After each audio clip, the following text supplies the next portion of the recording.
Wana iloba yawa zotinda bino na punition tene tumbute na zotinda bino na voie ya malamu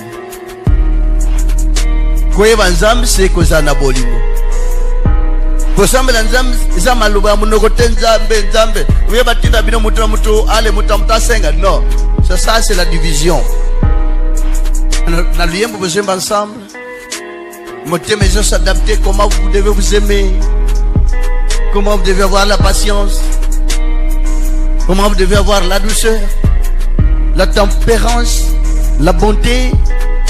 C'est ça la charité. Parce que bon, vous avez la charité, ils verront jamais Dieu.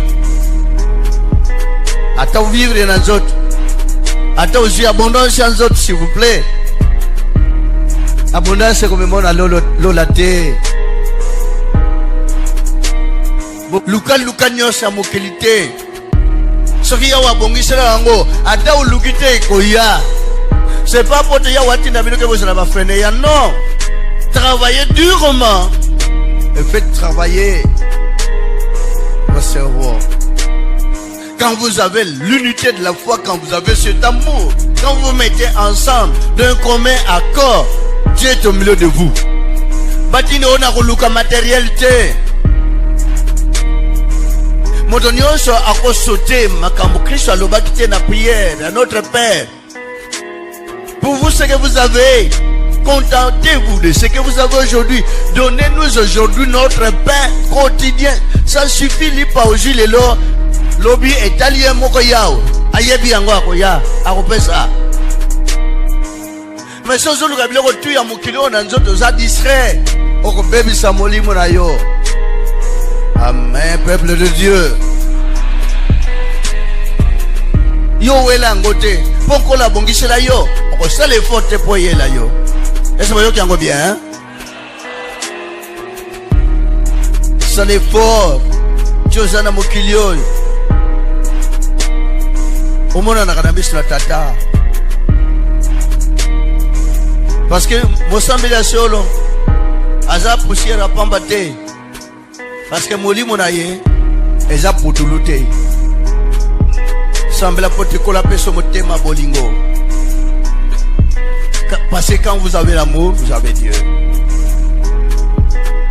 Mais si vous avez l'amour te, amour, za prononcer na monoko motonos. Na mutamukila lobaka amour. Amour, amour. Na Satan peut aller amour, bolingo. Si vous pratiquez ma langue dans mon kiliol, vous irez au ciel. Si vous pratiquez toujours ma paix, attends autant de vous les là.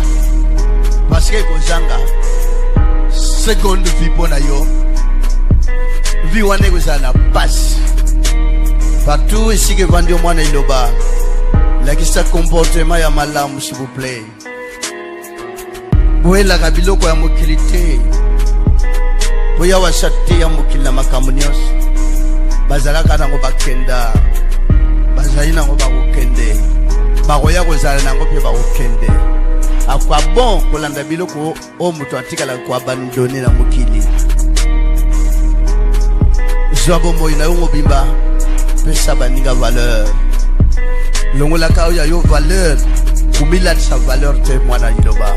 Zwaka valeur na yo pesa na baninga. Yo mikitisaka. Sozo mikitisa usambeli ya solo. Mesoko mikitisaka te usambela kate. Kondima moninga no moto. Kokitsata moninga no moto tamoko te na mutema na yo. Jour et nuit. Talaka bomo eno kitisa ngona se.